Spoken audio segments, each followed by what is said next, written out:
അത്യുന്നതനായ ദൈവത്തിന് മഹത്വം. ഭൂമിയിൽ ദൈവപ്രസാദമുള്ള മനുഷ്യർക്ക് സമാധാനം.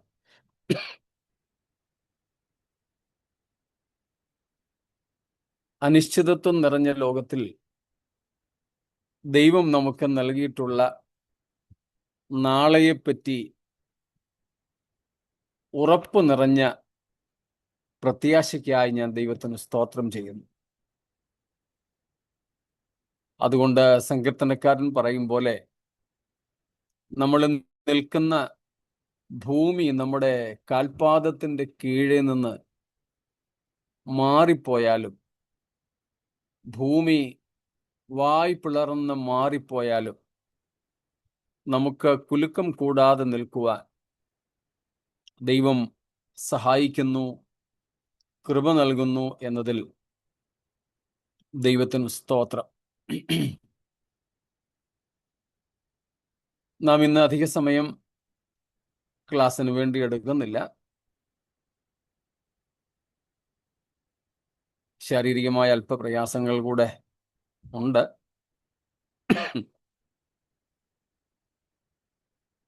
അതുകൊണ്ട് കുറച്ച് സമയം മാത്രം, ഒത്തിരി ദിവസമായിട്ട് മുടങ്ങിക്കിടക്കണ്ട എന്ന് കരുതി നാം ഒരുമിച്ചെന്ന് കൂടി ദൈവസന്നിധിയിൽ സന്തോഷിക്കാം എന്ന് ആഗ്രഹിച്ചതാണ്. അതിൽ നിങ്ങളുടെ സഹകരണം വളരെ പ്രസ്താവ്യമാണ്. വീണ്ടും പ്രാർത്ഥന ആഗ്രഹിക്കുകയും ചെയ്യുന്നു. നമ്മളിപ്പോൾ പഠിച്ചുകൊണ്ടിരിക്കുന്ന എബ്രായ ലേഖനം 2-ാമത്തെ അധ്യായം 5 തൊട്ട് 8 വരെയുള്ള വാക്യങ്ങൾ നാം ഉൾപ്പെടുന്ന ആദാമ്യവർഗത്തെക്കുറിച്ചും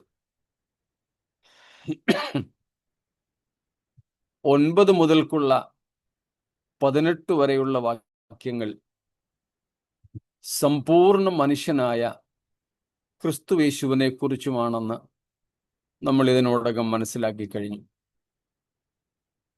ആ ഭാഗങ്ങളിൽ നിന്ന് ഏതാണ്ട് 15ഓളം ഉദ്ദേശങ്ങളും നമ്മൾ മനസ്സിലാക്കി. യേശുക്രിസ്തു ജഡം സ്വീകരിച്ചതിൻ്റെ പിൻപിൽ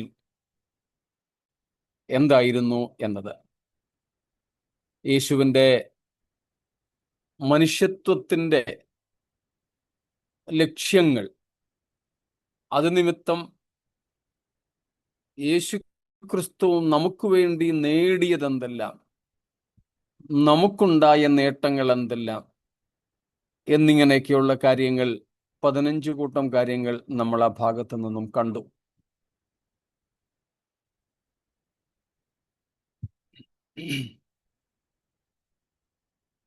അതിനുശേഷം നമ്മൾ 8 മുതലുള്ള വാക്യങ്ങളിൽ നിന്ന് വീണ്ടും നമ്മൾ പൊതുവായ പഠനത്തിൽ വിട്ടുകളഞ്ഞ, മനഃപൂർവമല്ല പിന്നീട് വരാൻ വേണ്ടിയിട്ട് തന്നെ മാറ്റിവെച്ച ചില പദങ്ങളിലൂടെ,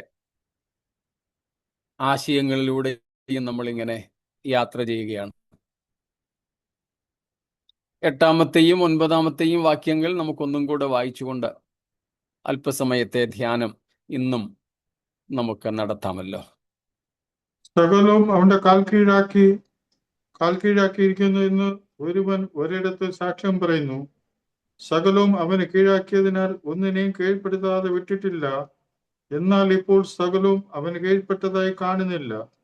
എങ്കിലും ദൈവകൃപയിൽ എല്ലാവർക്കും വേണ്ടി മരണം ആസ്വദിപ്പാൻ ദൂതന്മാരിലും അല്പം ഒരു താഴ്ച വന്നവനായി യേശു മരണം അനുഭവിച്ചത് കൊണ്ട് അവനെ മഹത്വവും ബഹുമാനവും അണിഞ്ഞവനായി നാം കാണുന്നു. സ്തോത്രം. യേശുക്രിസ്തുവിൻ്റെ താഴ്മ സ്വീകരിച്ച അവസ്ഥയെക്കുറിച്ച് ദൂതന്മാരെക്കാൾ അല്പം മാത്രം, അല്പകാലത്തേക്ക് മാത്രം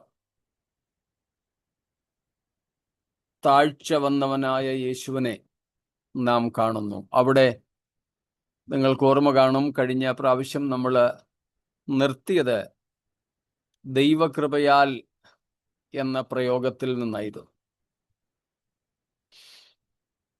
ദൈവകൃപ, ആ ദൈവകൃപയുടെ അർത്ഥങ്ങളെപ്പറ്റി നമ്മൾ മനസ്സിലാക്കി. ഈ കഴിഞ്ഞ കുറച്ച് നാളുകൾക്ക് മുമ്പ്, ഇപ്പം അല്പം ഒന്ന് ശാന്തമായിട്ടുണ്ട്, എന്നാൽ അതിന് കുറച്ച് നാളുകൾക്ക് മുമ്പ് വരെ ഈ കൃപ എന്നുള്ളത് വല്ലാതെ ക്രൈസ്തവ മണ്ഡലത്തിൽ ഉപയോഗിക്കപ്പെട്ടുകൊണ്ടിരുന്ന ഒരു പദമായിരുന്നു. ഉപയോഗിക്കപ്പെട്ടുകൊണ്ടിരുന്നത് എന്നതിനേക്കാൾ ദുരുപയോഗിക്കപ്പെട്ടുകൊണ്ടിരുന്നത് എന്ന് പറയുന്നതാണ് ശരി. ധാരാളം ദുരുപദേശങ്ങൾ, ധാരാളം കൺഫ്യൂഷൻസ്, കുഴച്ചിലുകൾ ആ പദത്തോടനുബന്ധിച്ച് ക്രൈസ്തവ മണ്ഡലത്തിലും ശുശ്രൂഷ മണ്ഡലത്തിലും ഉണ്ടായിട്ടുണ്ട്. ഗ്രേസ് കമ്മ്യൂണിറ്റി എന്ന് പറയുന്ന സമൂഹങ്ങൾ തന്നെ ഉടലെടുത്തു. കൃപയുടെ പ്രസംഗകർ, കൃപയുടെ പ്രഘോഷകർ ഒത്തിരി പേര് ഉടലെടുത്തു.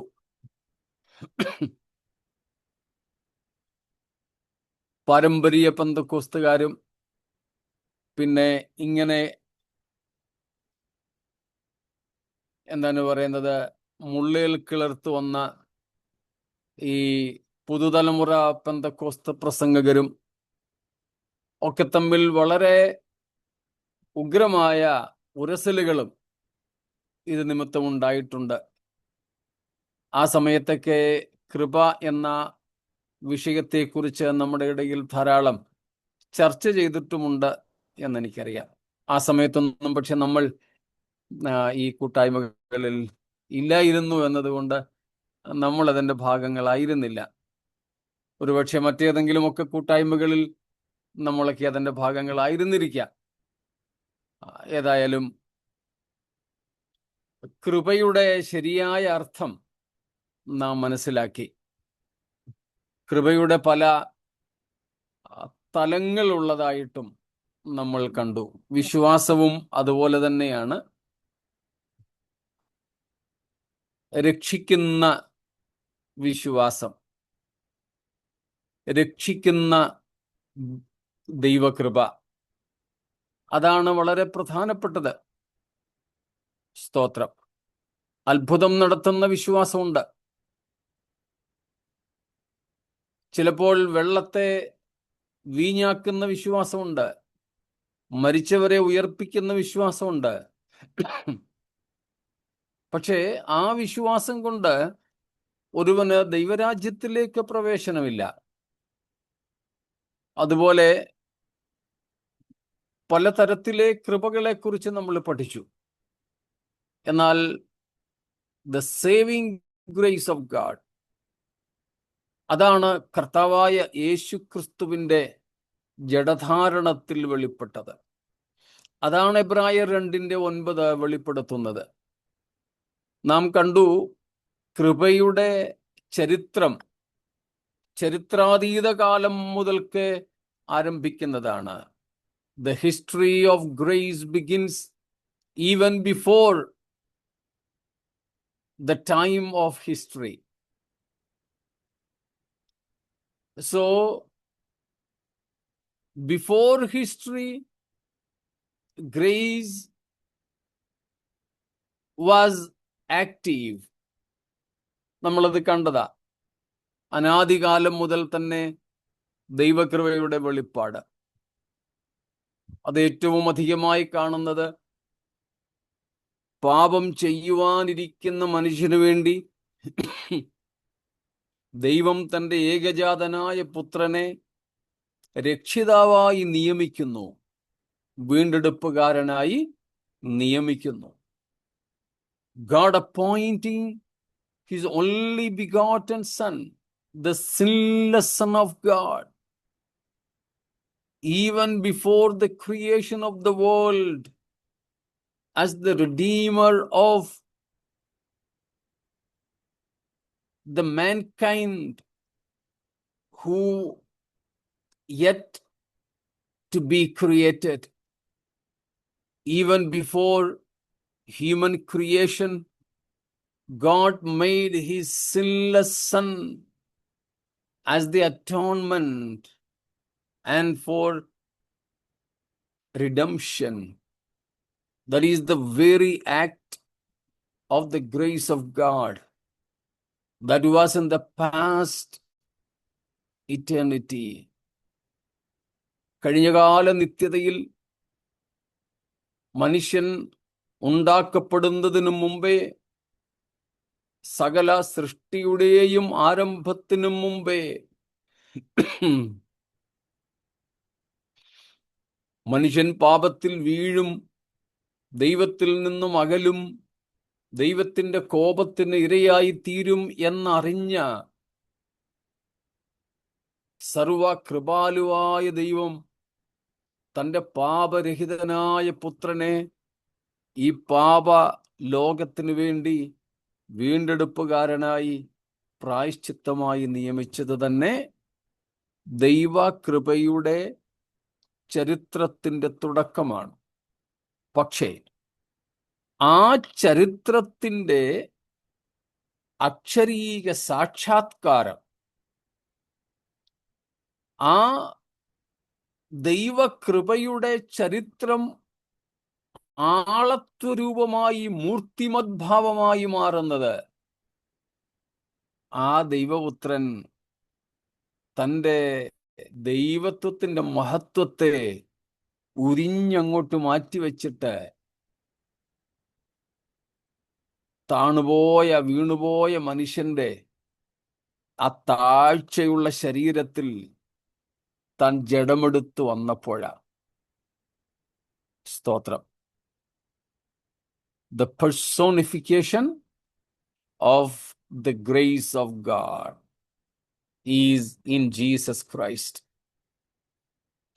അതായിരുന്നു നമ്മൾ കണ്ടുകൊണ്ടിരുന്നത്. സ്തോത്രം.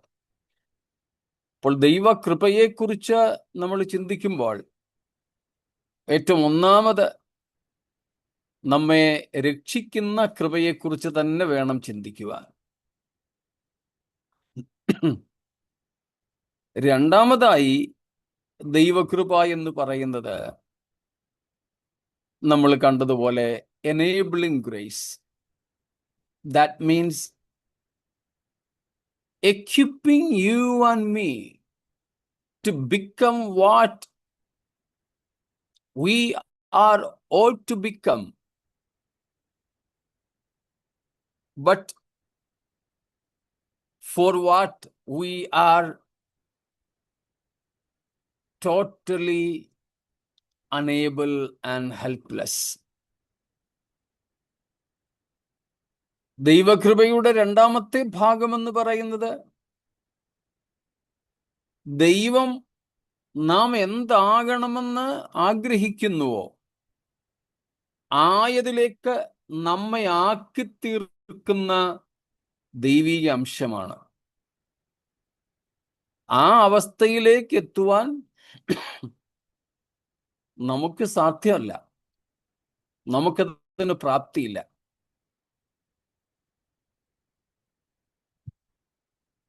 നമുക്കതിന് സാധ്യമല്ല. സ്തോത്രം. അപ്പം അങ്ങനെ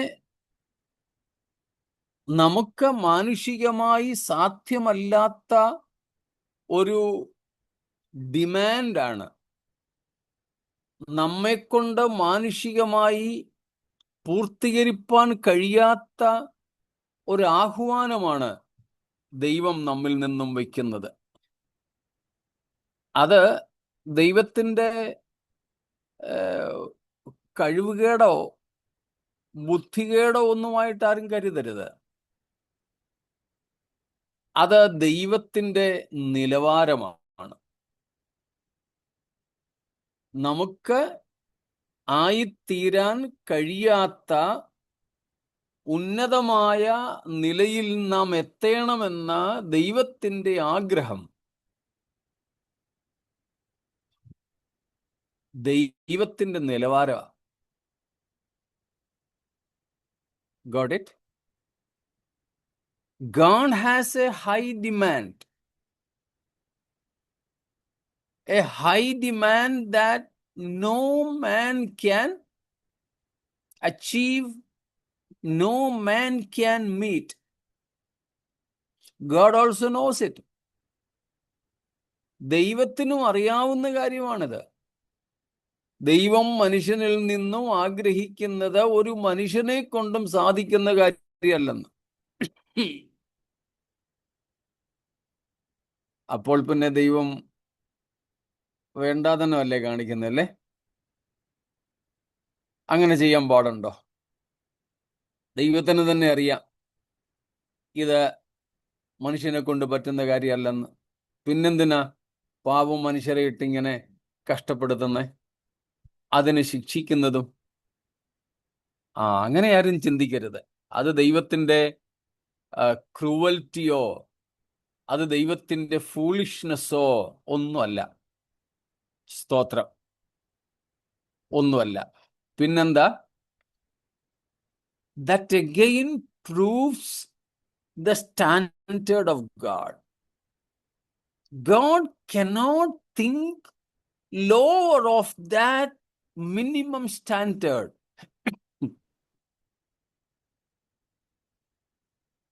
God himself is the standard of holiness for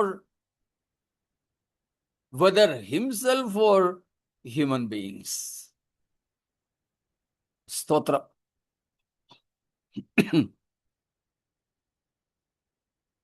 ദൈവത്തിന് അതിനേക്കാൾ കുറഞ്ഞ ഒരു നിലവാരത്തിൽ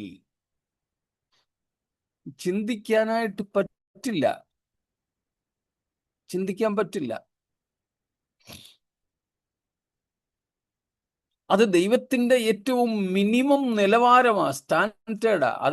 അതിനെന്താ സ്റ്റാൻഡേർഡ് എന്ന നിലവാരം എന്നൊക്കെ പറഞ്ഞ കാര്യം മനസ്സിലാകുമല്ലോ. സ്തോത്രം. അതിനേക്കാൾ കുറഞ്ഞ ഒരു നിലവാരത്തിലേക്ക് പോകാൻ ദൈവത്തിന് പറ്റില്ല. ദൈവത്തിനറിയാം മനുഷ്യനെ കൊണ്ടത് സാധ്യമല്ലെന്ന്. പക്ഷേ ദൈവം ചെയ്യുന്ന മറ്റൊരു വലിയ കാര്യം എന്ന് പറയുന്നത്, സ്തോത്രം, ഇന്നതുപോലെയൊക്കെ സംഭവം വേണമെന്ന് പറഞ്ഞിട്ട് കയ്യും കെട്ടി മാറി ഒരു സ്ഥലത്ത് കാലും വെച്ച് ചാരുകസേരയിൽ ചാരിക്കിടക്കയല്ല. അങ്ങനെ ആയിരുന്നെങ്കിൽ നമുക്ക് ദൈവത്തെ ക്രൂരനെന്നും മുഷടനെന്നും മനുഷ്യത്വം ഇല്ലാത്തവനെന്നും ഒക്കെ വിളിക്കാറുണ്ട്. പക്ഷെ പറ്റത്തില്ല. ദൈവം നമ്മോട് ദൈവത്തിന്റെ നിലവാരത്തിനൊത്ത ഒരു ജീവിത ശൈലി ആവശ്യപ്പെട്ടിട്ട് ആഗ്രഹിച്ചിട്ട് അതിനുള്ള റൂളിങ് തന്നിട്ട് ദൈവം നമ്മുടെ വിഷയത്തിൽ ഇടപെടാതെ മാറിപ്പോയിരിക്കുകയല്ല. പകരം ദൈവത്തിന്റെ നിലവാരത്തിനും ദൈവത്തിന്റെ ആവശ്യപ്പെടലിനും ഡിമാൻഡ്സിനും ആഹ്വാനങ്ങൾക്കും അനുസൃതമായി നമ്മൾ ഉയർന്നു വരേണ്ടതിന് എന്തെല്ലാം വേണമോ അതെല്ലാം ദൈവം നമുക്ക് പ്രദാനം ചെയ്യുകയാണ് ചെയ്യുന്നത്. ആ പ്രൊവിഷനെ മുഴുവനും കൂടെ, ആ പ്രദാനം ചെയ്യലിനെ മൊത്തവും കൂടെ നമുക്ക് വിളിക്കാൻ പറ്റുന്ന ഒരു പേരാണ് ദൈവകൃപ. So this grace enables us to climb up to the divine standard, which is quite impossible for a fallen man.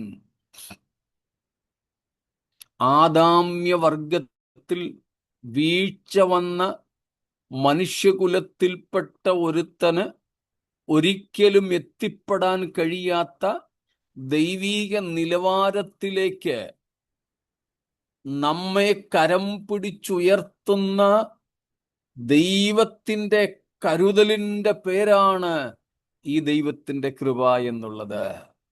സ്തോത്രം. ദൈവത്തിൻ്റെ കൃപ എന്നുള്ളത്. അപ്പോൾ ദൈവത്തിൻ്റെ നിലവാരത്തിനൊത്ത് നമ്മിൽ നിന്നും ആവശ്യപ്പെടുവാൻ അവകാശമുണ്ട്, അധികാരമുണ്ട്. സ്തോത്രം. അതിനുള്ള റൈറ്റ് ഉണ്ട്. കാരണം ആ നിലവാരത്തിലേക്ക് നമ്മെ ഉയർത്തുന്നതിന് വേണ്ട ദൈവകൃപ ദൈവം നമുക്ക് പ്രദാനം ചെയ്തിരിക്കുന്നു. സ്തോത്രം. അതാണ് ദൈവകൃപയാൽ ദൂതന്മാരെക്കാൾ അല്പകാലത്തേക്ക് അല്പം മാത്രം താഴ്ച വന്നവനായ യേശുവിനെ എന്ന് നാം അവിടെ കാണുന്നത്. സ്തോത്രം. അതുകൊണ്ടാണ് പൗലോസ് പറയുന്നത്, മറ്റുള്ള ഏവരെക്കാളും അധികം ഞാൻ അധ്വാനിച്ചിരിക്കുന്നു. പക്ഷേ ഞാനാണോ? അല്ല. പിന്നെ എന്നിലുള്ള ദൈവകൃപ. എന്നോട് കൂടെയുള്ള ദൈവകൃപയത്രേ. സ്തോത്രം.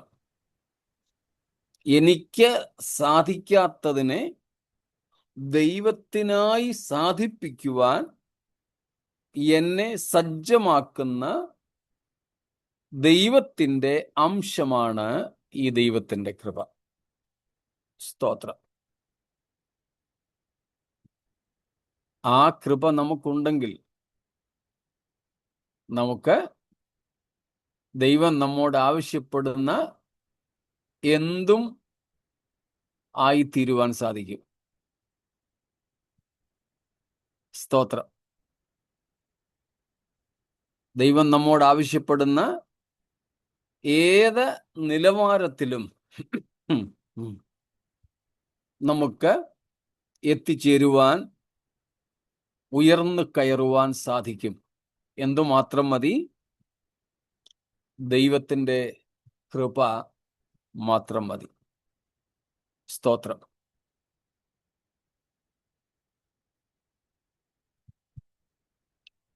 അത് ഓരോ സാഹചര്യത്തിനും അനുസരിച്ച്, ഓരോ അവസ്ഥയ്ക്കും അനുസരിച്ച് നമ്മിലേക്ക് പകരപ്പെടുമെന്നുള്ളതാണ്. സ്തോത്രം. അതുകൊണ്ട് നമ്മൾ ഏതൊരു സാഹചര്യത്തിലേക്ക് ഇറങ്ങിയാലും ഭയപ്പെടേണ്ടതില്ല. ആരാണ് പറഞ്ഞതെന്ന് ഞാൻ കൃത്യമായിട്ട് ഓർക്കുന്നില്ല. എന്നെ വളരെ സ്വാധീനിച്ച ഒരു പ്രയോഗമാണ്. സ്തോത്രം.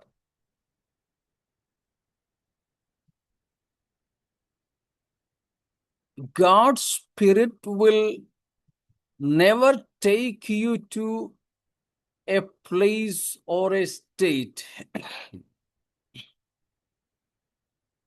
where God's grace cannot sustain you.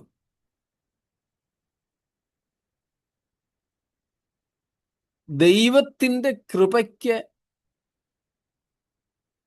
നിങ്ങളെ സംരക്ഷിക്കാൻ കഴിയാത്ത ഒരിടത്തേക്ക് ദൈവത്തിൻ്റെ ആത്മാവ് നിങ്ങളെ ഒരിക്കലും വഴി നടത്തുകയില്ല. അതിൻ്റെ ആഴം മനസ്സിലാവുന്നുണ്ടോ?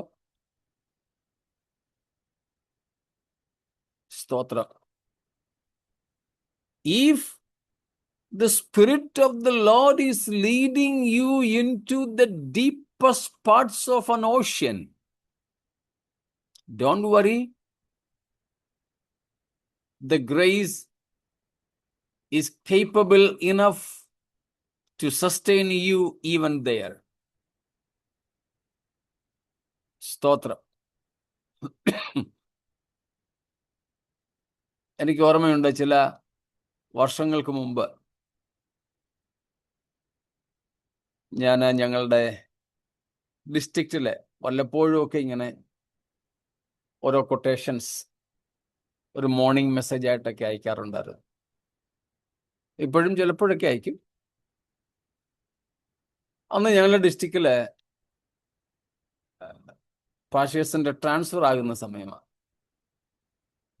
ആ കൂട്ടത്തിൽ ഒരു ദൈവദാസൻ വളരെ കൺഫ്യൂഷനിലിരിക്കുക. അദ്ദേഹത്തിന് വടക്കേന്ത്യയിലേക്കാണ് ട്രാൻസ്ഫർ. വടക്കേന്ത്യയിൽ അദ്ദേഹം പോയിട്ടേ ഇല്ല ഒരിക്കലും.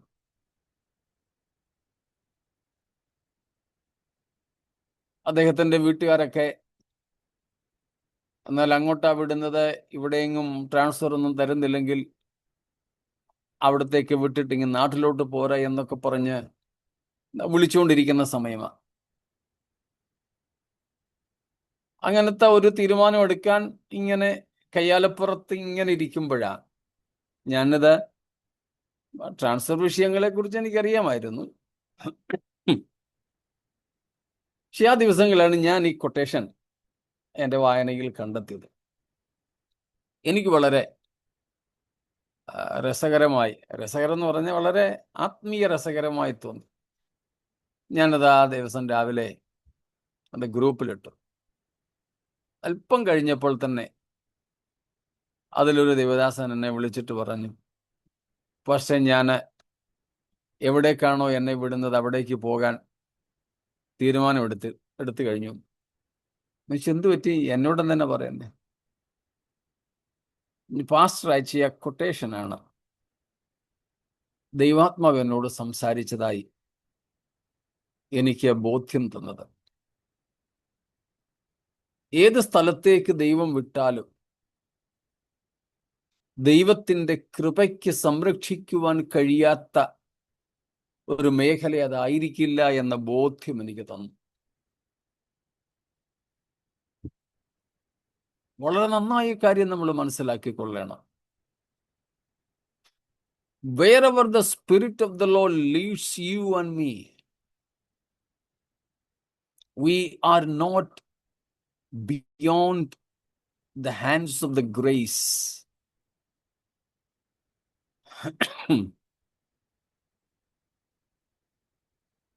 അങ്ങനെയുള്ള ഒരു കൃപയെക്കുറിച്ചാണ് പുതിയ നിയമം നമ്മെ പഠിപ്പിക്കുന്നത്. അല്ലാതെ നമ്മൾ നേരത്തെ ചിന്തിച്ചതുപോലെ ചീപ്പ് ഗ്രേസ് എന്ന് പറയാറുണ്ട്. വളരെ വില കുറഞ്ഞ കൃപ. എന്ത് വേണേലും ചെയ്തു, കൃപയാ, അതുകൊണ്ട് ഒന്നും ചെയ്യത്തില്ല. എന്ത് വേണേലും പറഞ്ഞോ, എങ്ങനെ വേണേലും ജീവിച്ചോ, കുഴപ്പമില്ല.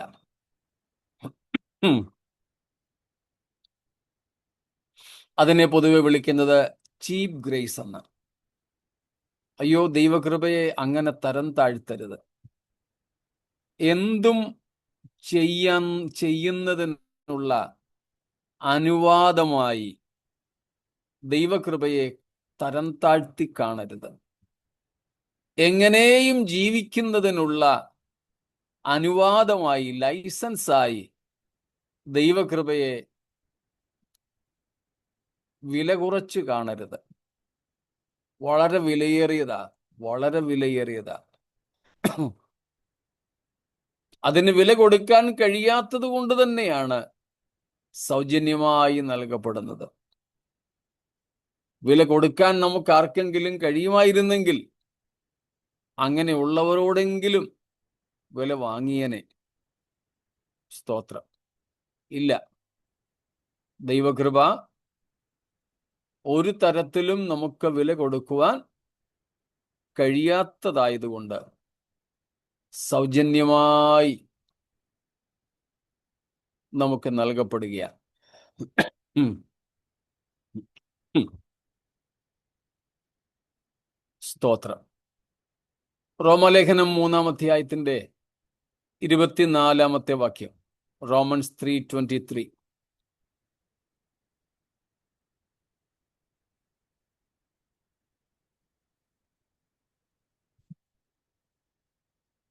For all have sinned and fall short of the glory of God. That is 23, namone 24. And are justified freely by His grace through the redemption that came by Jesus Christ. Yeah, next one. God presented Him as a sacrifice of atonement through faith in His blood. He did this to demonstrate His justice, because in His forbearance He had left the sins committed beforehand unpunished.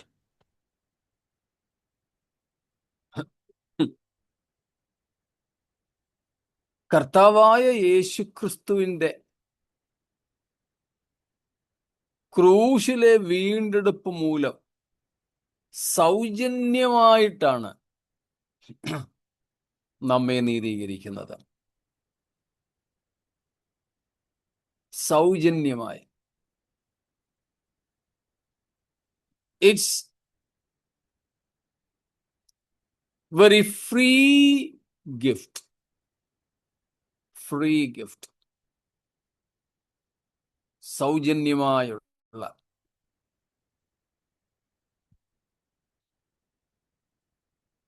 എഫേസ്യർ 2-ാമത്തെ അധ്യായത്തിൽ നമ്മൾ വായിച്ചിട്ടുണ്ട്. അതിന്റെ 4 മുതൽക്കുള്ള വാക്യങ്ങളിൽ കരുണാസമ്പന്നനായ ദൈവം, God who is rich in mercy. സ്തോത്രം.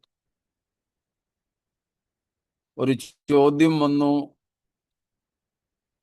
ഗ്രേസും മേഴ്സിയും തമ്മിൽ ബന്ധമോ വ്യത്യാസമോ വല്ലതും ഉണ്ടോ എന്ന്. നമ്മൾ കഴിഞ്ഞ ഒരു ക്ലാസ് മുഴുവനും അതേക്കുറിച്ചാണ് പഠിച്ചത്. കഴിഞ്ഞ ക്ലാസ് മുഴുവനും അതിനെ സംബന്ധിച്ചായിരുന്നു. ഡീറ്റെയിൽ ആയിട്ടുള്ള പഠിത്തമായിരുന്നു. I think it was just last class, no?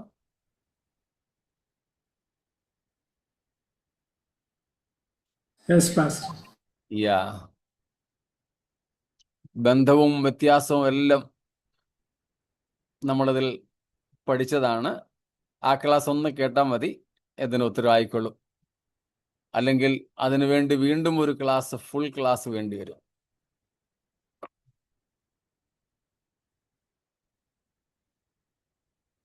അപ്പോൾ ദൈവത്തിൻ്റെ കരുണയും ദൈവത്തിൻ്റെ കൃപയും ഒക്കെ തമ്മിലുള്ള ബന്ധത്തെപ്പറ്റി നമ്മൾ കഴിഞ്ഞ ഒരു ക്ലാസ്, അതാണ്ട് 1 മണിക്കൂറിലധികം പഠിച്ചിരുന്നു.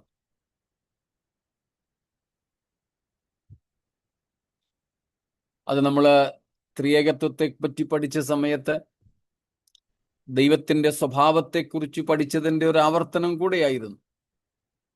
അത് പറഞ്ഞുകൊണ്ട് തന്നെയായിരുന്നു നമ്മളത് പഠിച്ചത്. അപ്പം കഴിഞ്ഞ ക്ലാസ്സിൽ എനിക്ക് തോന്നുന്നു കഴിഞ്ഞ വ്യാഴാഴ്ചയായിരുന്നു,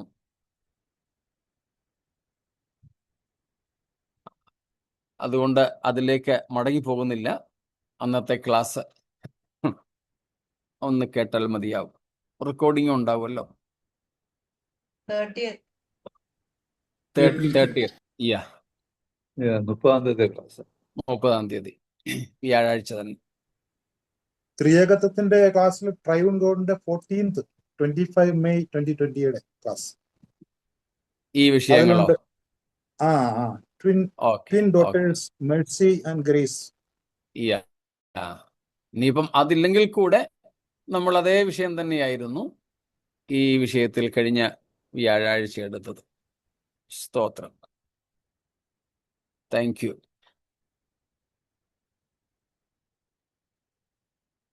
അപ്പോൾ ഇതാണ് ദൈവകൃപ. ഇതിനെക്കുറിച്ച് മറ്റെന്തെങ്കിലും വിശദീകരണങ്ങൾ ആവശ്യമുണ്ടോ, ചോദ്യമുണ്ടോ? നമുക്ക് ആ ഭാഗം വിടാമോ? സ്തോത്രം. ശരി.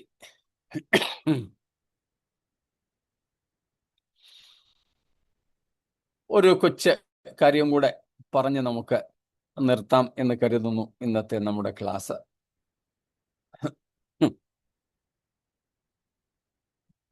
9-ാമത്തെ വാക്യം നമുക്കൊന്നും കൂടെ വായിക്കാമല്ലോ. 2:9. But we see എങ്കിലും ദൈവകൃപയാൽ read it. Shame. But we see Jesus, who was made a little lower than the angels, now crowned with glory and honor because he suffered death, so that by the grace of God he might taste death for everyone. നമ്മൾ നേരത്തെ കണ്ടതുപോലെ ഇവിടെയാണ് നമുക്ക് യേശു എന്ന നാമം എബ്രായ ലേഖനത്തിനകത്ത് ആദ്യമായി കാണുവാൻ കഴിയുന്നത്. യേശുവിൻ്റെ ഉപയോഗിക്കപ്പെട്ടിട്ടുള്ള 20-ൽ പരം നാമങ്ങൾ നമ്മൾ ഇതിനോടകം കണ്ടു കഴിഞ്ഞു 1-ാം അധ്യായത്തിൽ നിന്ന്. എന്നാൽ യേശു എന്ന നാമത്തെ, എന്ന ആ പേരിനെ നമുക്കിവിടെയാണ് ആദ്യമായി കാണുവാൻ സാധിക്കുന്നത്. സ്തോത്രം. യേശു. നമ്മളതിനെക്കുറിച്ചും നേരത്തെ പറഞ്ഞിട്ടുണ്ട്. പഴയ നിയമത്തിലെ യോശുവ, യേശുവ എന്ന് ഇന്ന് പല പാട്ടുകളിലും പാടുന്നത് യേശുക്രിസ്തുവിൻ്റെ ഈ യഹൂദ നാമം തന്നെയാണ്. എബ്രായ പേര് ഈസൂസ് എന്നാണ് ഗ്രീക്കിൽ. യേശുവ എന്നാണ് എബ്രായയിൽ എന്നത് നമ്മൾ പഠിച്ചിട്ടുണ്ട്. രക്ഷിതാവ്, സേവ്യർ, വൺ ഹൂ സേവ്സ്, ഇതാണ് ആ പദത്തിൻ്റെ, ആ നാമത്തിൻ്റെ അർത്ഥം. യേശുക്രിസ്തുവിൻ്റെ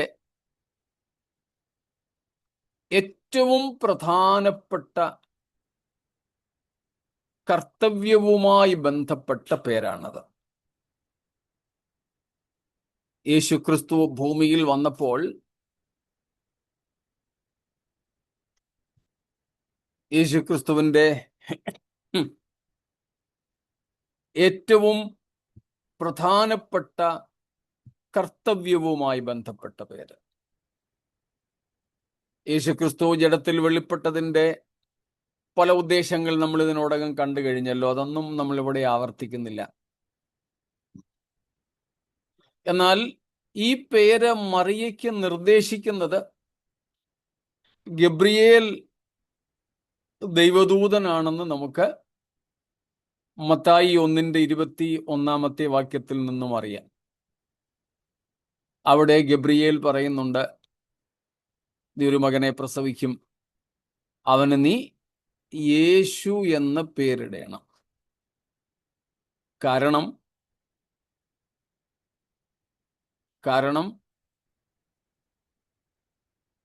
He shall save his people from their sins.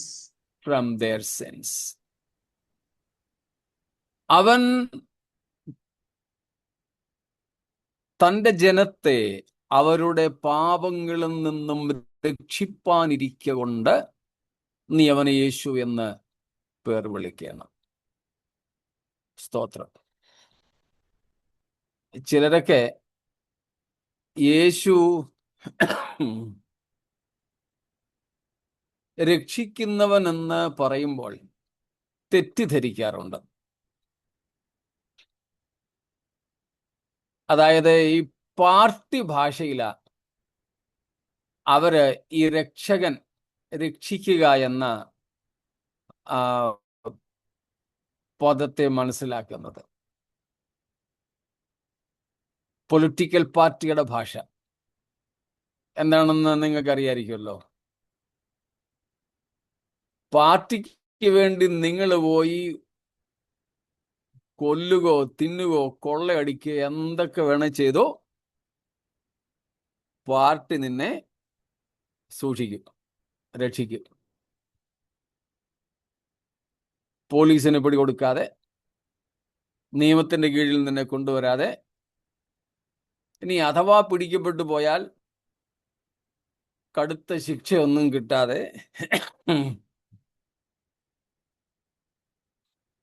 Party നിന്നെ രക്ഷിക്കും. ഈ ഒരു അർത്ഥത്തിലാ പലരും ഈ പറയുന്ന ഞാൻ ഒരു കാലത്ത് യേശു രക്ഷിക്കുമെന്ന് കരുതിയിരുന്നത്. അതുകൊണ്ട് ബൈബിൾ സ്കൂളിലൊക്കെ പഠിക്കാൻ പോകുന്ന സമയത്തും ഈ സുവിശേഷം അറിയിക്കാനൊക്കെ പോകുന്ന സമയം യേശു രക്ഷിക്കും, പാപിയെ രക്ഷിക്കുന്നു എന്ന് പറയാൻ എനിക്കൊരു ഒരു ഒരു നാണമായിരുന്നു. സത്യം പറയാം, യേശു പാപികളെ രക്ഷിക്കുന്നു. ഇത് നല്ല പരിപാടിയാണല്ലോ, പാർട്ടിക്കാരോ തന്നെയല്ലേ ചെയ്യുന്നത്. ഈ ഇവിടുത്തെ മറ്റ് നേതാക്കന്മാരും ഒക്കെ അതന്നെയല്ലേ ചെയ്യുന്നേ. പക്ഷേ യേശു രക്ഷിക്കുന്നു എന്ന് പറയുമ്പോൾ ഗുണ്ടാപ്രവൃത്തി ചെയ്യുന്ന, പാർട്ടിക്ക് വേണ്ടിയിട്ട് അടിപിടി നടത്തുന്ന, കൊലപാതകം നടത്തുന്ന, അക്രമം ചെയ്യുന്ന വ്യക്തികളെ പാർട്ടി സംരക്ഷിക്കുന്നത് പോലെ പാപം ചെയ്തിട്ട് യേശുവെ പാപം ചെയ്തു എന്ന് പറഞ്ഞു വരുന്നവനെ സാരമില്ല, ആരും നിന്നെ കൊല്ലാതെ ഞാൻ സൂക്ഷിച്ചോളാമെന്നും പറഞ്ഞ് വകഞ്ഞ് പുറകിലോട്ട് മാറ്റി നിർത്തി തല്ലാൻ വരുന്നവന്റെ മുമ്പിൽ നെഞ്ചും വിരിച്ച് യേശു നിൽക്കുന്ന പരിപാടി അല്ല ഈ രക്ഷ എന്ന് പറയുന്നത്. കൂടുതൽ വിശദമാക്കാതെ നിങ്ങൾക്കറിയാം. സ്തോത്രം.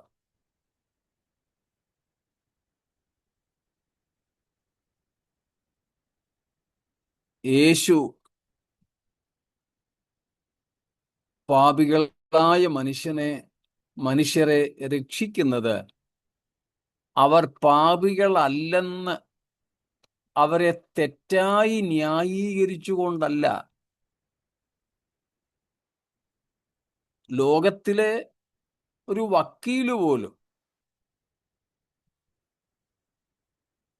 നമ്മുടെ മുംബൈയിൽ ധാരാളം വിഐപികളെ വരെ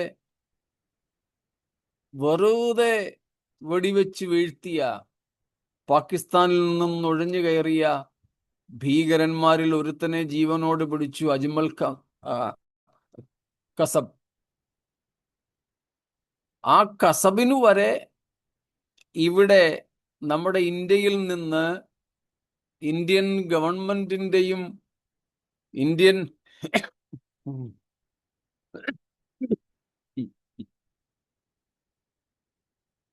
നീതിന്യായ വ്യവസ്ഥയുടെയും അനുമതിയോടുകൂടെ വക്കീലിനെ കൊടുത്തു. ഇന്ത്യക്കാരനായ വക്കീൽ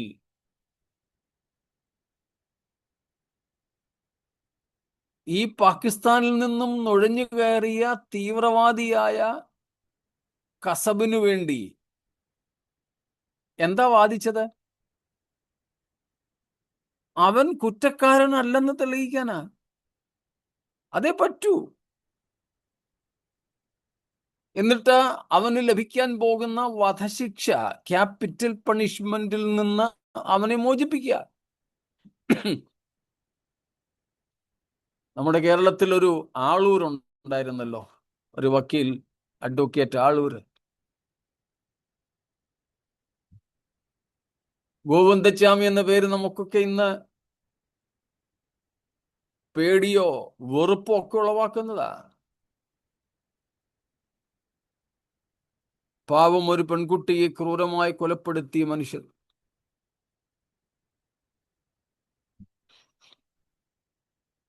കേരളക്കാരിയായ ഒരു പെൺകുട്ടിക്ക് ക്രൂരമായ അതിദാരുണമായ മരണം വിധിച്ച ആ ദുഷ്ടനായ മനുഷ്യന്റെ ശിക്ഷ ഇളവ് ചെയ്തു കൊടുക്കാൻ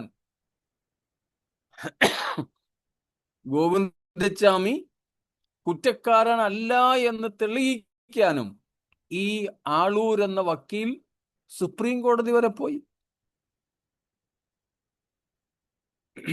അയാൾ ജയിക്കുകയും ചെയ്തു ആ വിഷയത്തിൽ. അതുകൊണ്ട് ഗോവിന്ദച്ചാമി ഇന്നും ജയിലിൽ കിടപ്പുണ്ട് ജീവനോടെ.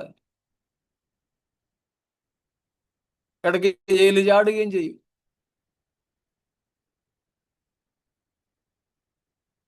ഈ വക്കീലന്മാരെ പോലെ തൻ്റെ കക്ഷികളെ, തൻ്റെ പാർട്ടികളെ കുറ്റക്കാരല്ലെന്ന് അന്യായമായി തെളിയിച്ച് അവർക്ക് ന്യായമായി കിട്ടേണ്ട ശിക്ഷയിൽ നിന്ന് അവരെ ഒഴിവുള്ളവരാക്കി വീണ്ടും തെറ്റ് ചെയ്യാനുള്ള പ്രേരണ കൊടുക്കുന്ന ഒരു വക്കാലത്തുകാരന്റെ രക്ഷണ്യ പ്രവൃത്തി അല്ല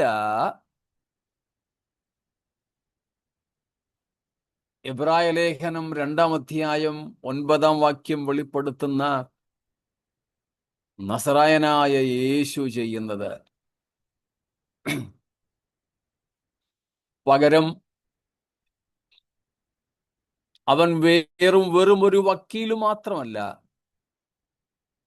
നീതിയുള്ള ന്യായാധിപനും കൂടെയാ. തന്നിൽ ആശ്രയിക്കുന്ന അപരാധികളെ ശിക്ഷയിൽ നിന്നും ഒഴിവാക്കി കൊടുക്കുന്ന ഒരു വക്കീല് മാത്രമല്ല, സത്യസന്ധനായ നീതിമാനായ ഒരു ന്യായാധിപനും കൂടെയാ. അതുകൊണ്ട് സകല മനുഷ്യരും പാപം ചെയ്തു, പാപം ചെയ്തില്ല എന്നല്ല യേശു മനുഷ്യനെ പറ്റി വിധിക്കുന്നത്. പാപം ചെയ്യാത്തവരെന്നല്ല,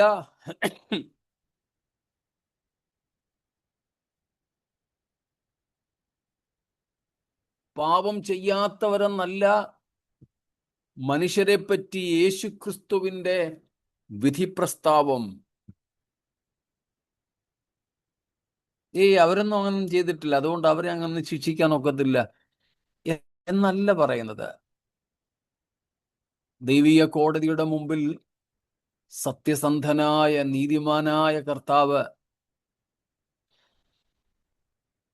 നമ്മെ സകല മനുഷ്യരെയും പ്രതിനിധീകരിച്ചുകൊണ്ട് അവിടെ നിൽക്കുക.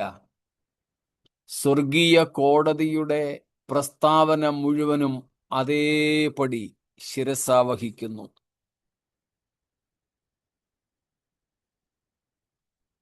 നോ ഡിഫൻസ്, പ്രതിവാദമില്ല. നോ റെസിസ്റ്റൻസ്, പ്രതിരോധമില്ല. നോ റെസ്പോൺസ്, പ്രതികരണമില്ല. സ്വർഗീയ കോടതി പാപിയായ മനുഷ്യനെ കുറിച്ച് എന്തു പ്രസ്താവിച്ചുവോ അത് അങ്ങനെ തന്നെ എന്ന് 100% 100% അംഗീകരിച്ചു കൊടുക്കുന്നു. കുറ്റം സമ്മതിച്ചതുകൊണ്ട് രണ്ടാമത്തെ സംഗതി ശിക്ഷയും ശരിവെക്കുന്നു. ഒന്ന്, കുറ്റം ശരിവെക്കുന്നു. 2, ശിക്ഷ ശരിവെക്കുന്നു.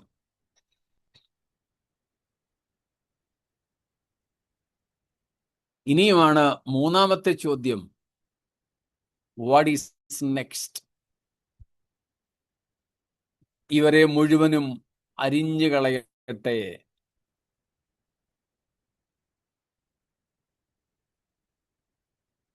നമ്മൾ കഴിഞ്ഞ ആഴ്ച ഒരു പാട്ടിന്റെ 1-2 വരികൾ കണ്ടിരുന്നല്ലോ. മനസ്സോടെ ശാപം മരത്തിൽ തൂങ്ങിയ എന്ന പാട്ടിനകത്തുള്ള, എനിക്കൊന്നു ആദ്യത്തെയോ രണ്ടാമത്തെയോ സ്റ്റാൻസായിലെ ഒരു ലൈനായിരുന്നല്ലോ. ഓർമ്മ കാണും നിങ്ങൾക്ക്.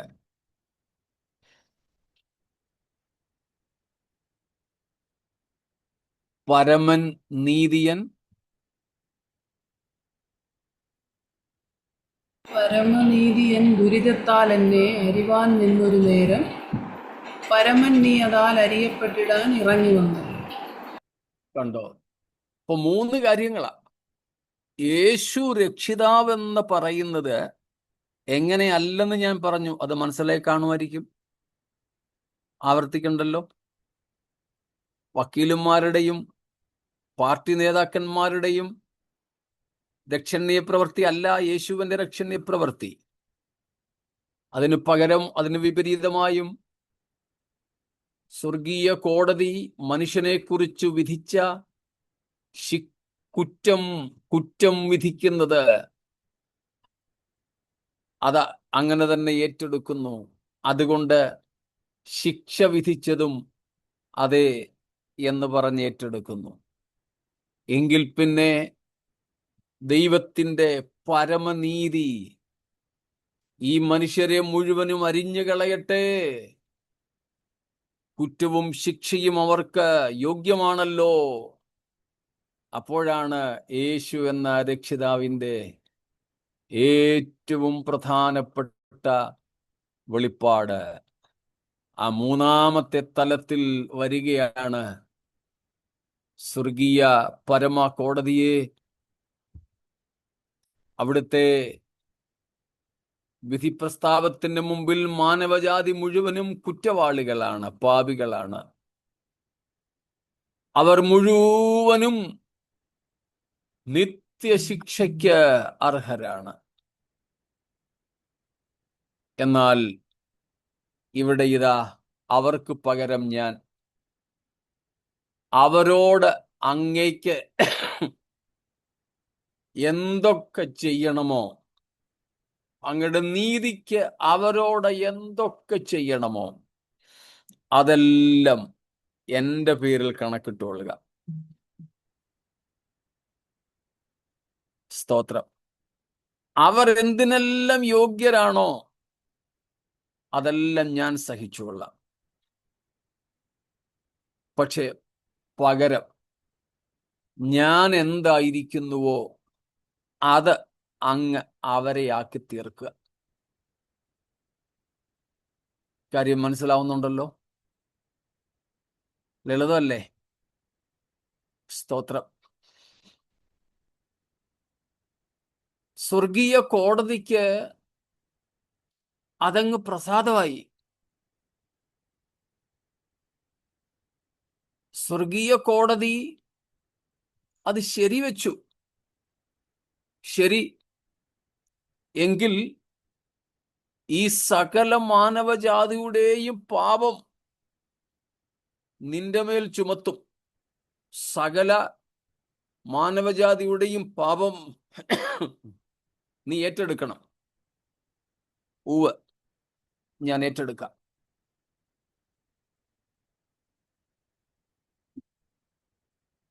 അതിന്റെ വിലയൊക്കെ പറഞ്ഞു കാണും. എല്ലാം ഒന്നിനോടും മറുത്തു പറയാതെ സമ്മതിച്ചു. 2, പാപം മാത്രം ഏറ്റെടുത്താൽ പോരാ, പാപത്തിന്റെ കടുത്ത ശിക്ഷാവിധിയും കൂടെ നീ ഏറ്റെടുക്കണം. ഓ, സമ്മതിച്ചു. അങ്ങനെയാണ് 9-ാമത്തെ വാക്യത്തിൽ നമ്മൾ കാണുന്നത്, സകല മനുഷ്യർക്കും വേണ്ടി മരണം അനുഭവിക്കുകയും ആസ്വദിക്കുകയും ചെയ്ത യേശു. ഹല്ലേലൂയ. യേശു നമ്മുടെ രക്ഷകനായത് എങ്ങനെയെന്ന് നാം ഒന്ന് കൂലങ്കഷമായി മനസ്സിലാക്കണം. സ്തോത്രം. വക്കീലന്മാര് തന്റെ കക്ഷികളെ വൈറ്റ് വാഷ് ചെയ്ത് വിടുന്നത് പോലെയല്ല. നമ്മുടെ പാപം മുഴുവനും അങ്ങനെ തന്നെയാണെന്നും നാം നിത്യശിക്ഷാവിധിക്ക് അർഹരാണെന്നും സ്വർഗീയ കോടതിയിൽ സമ്മതിച്ച് ഏറ്റുപറഞ്ഞ് ആ പാപവും അതിന്റെ ശിക്ഷയും നമുക്ക് പകരം തന്റെ മേലേറ്റുകൊണ്ട് തന്റെ നിരപരാധിത്വവും നിഷ്കളങ്കത്വവും നീതിയും സത്യവുമെല്ലാം നമ്മുടെ പേരിൽ എക്സ്ചേഞ്ച് ചെയ്തുകൊണ്ട് പകരം തന്നുകൊണ്ട്, സ്തോത്രം, നമ്മെ രക്ഷിക്കുന്ന ഒരു മഹാരക്ഷണ്യ പ്രവൃത്തിയാണ് ദൂതന്മാരെക്കാൾ അല്പം മാത്രം താഴ്ച വന്നവനായ യേശു കാൽവറിയിൽ നിവർത്തിച്ചത്. പ്രിയരെ, ഈ രാത്രിയിൽ നാം അതിന്റെ ആഴങ്ങളൊന്ന് മനസ്സിലാക്കിയാൽ, സ്തോത്രം, നമ്മളിങ്ങനെ നുകർന്ന് നുകർന്ന് നുകർന്ന് നുകർന്ന് നമ്മുടെ രക്ഷകനെ ആസ്വദിച്ചു കൊണ്ടിരിക്കും. നാം ഒരിക്കലും ആ കർത്താവിനെ വിട്ടുപോവുകയില്ല. സ്തോത്രം. Praise God. നമ്മെ തന്നെ നമുക്ക് ഈ കർത്താവിന്റെ കരങ്ങളിൽ ഏൽപ്പിക്കാം. യേശു എന്ന പേരിന്റെ ഒരു ചെറിയ ഭാഗമാണ് നമ്മൾ ഇന്ന് ചിന്തിച്ചത്.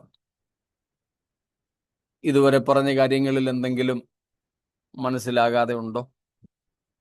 ചോദിച്ചാലും.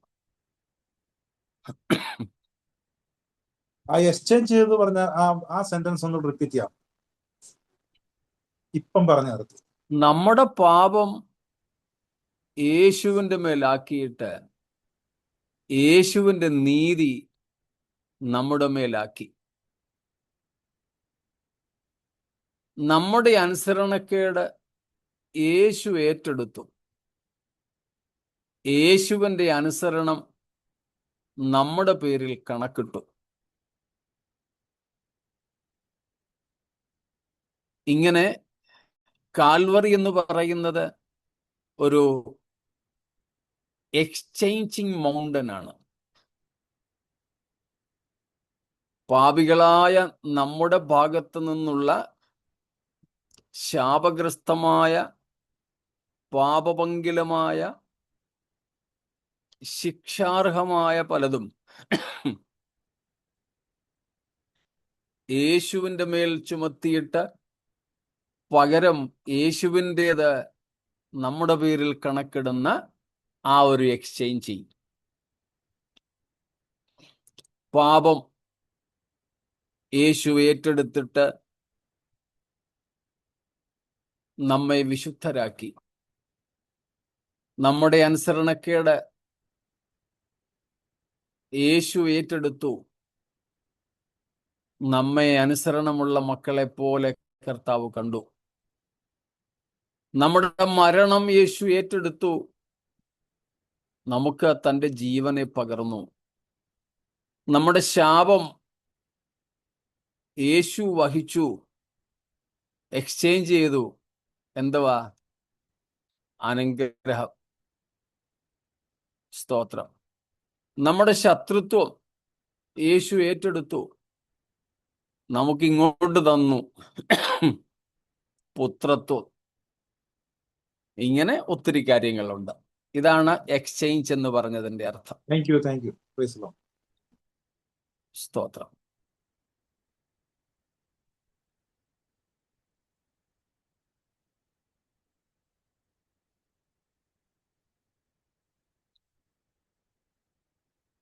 ഇത്ര വലിയ രക്ഷ നമുക്ക് ദാനമായിട്ട് തന്ന നമ്മുടെ രക്ഷകനായ കർത്താവിനെ നമുക്ക് വാഴ്ത്തി നമ്മുടെ ജീവിതം അവിടുത്തെ പാദങ്ങളിൽ പൂർണ്ണമായും അടിയറവ് വെച്ചുകൊണ്ട് ആ കർത്താവിനെ എത്രയും വേഗം നേരിൽ കാണുന്നതിനുള്ള വലിയ ആഗ്രഹത്തോടെ, പ്രത്യാശയോടെ നമുക്ക് നമ്മുടെ ജീവിതം കഴിക്കാം.